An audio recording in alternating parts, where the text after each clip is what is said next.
buonasera a tutti, grazie al nostro onorevole Galeazzo Bignami per averci onorato della sua presenza e devo dire che la sua disponibilità e vicinanza si fa sempre sentire soprattutto durante le sfide. Ringrazio anche il nostro segretario comunale Matteo Zangiroli, vi ringrazio il nostro commissario Bartolomeo Amidei, ringrazio tutti quelli che sono qui presenti oltre ai miei colleghi candidati ma anche la nostra sindaca Valeria Cittadin. Questa, vi dico la verità, è l'8ª campagna elettorale che faccio in 10 anni. Quindi vuol dire, diciamo, che quando è ora di andare a misurarci con la gente, non io personalmente, ma tutta la squadra di Fratelli d'Italia non ha paura di misurarsi col cittadino.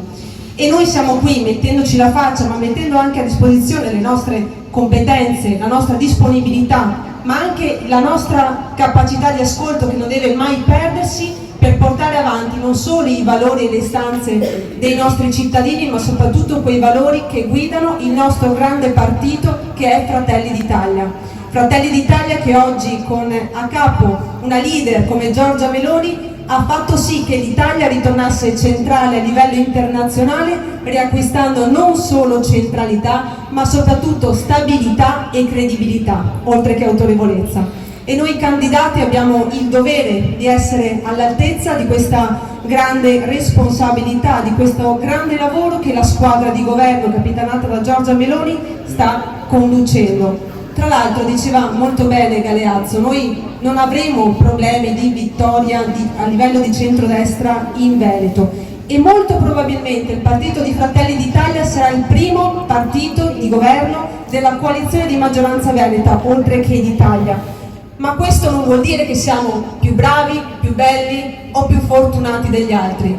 Significa semplicemente che avremo la responsabilità di lavorare ancora di più e ancora meglio rispetto agli altri.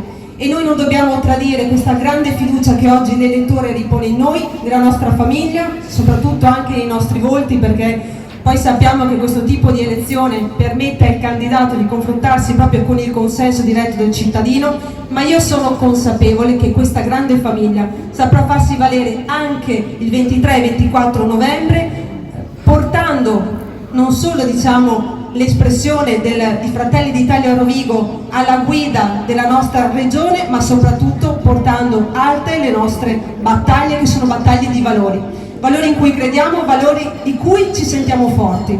E allora, concludendo questo saluto che faccio a tutti voi e vi ringrazio per la vostra presenza, ci tengo semplicemente a dire una cosa. Viva Fratelli d'Italia, viva il Polesine e viva il Veneto! Grazie!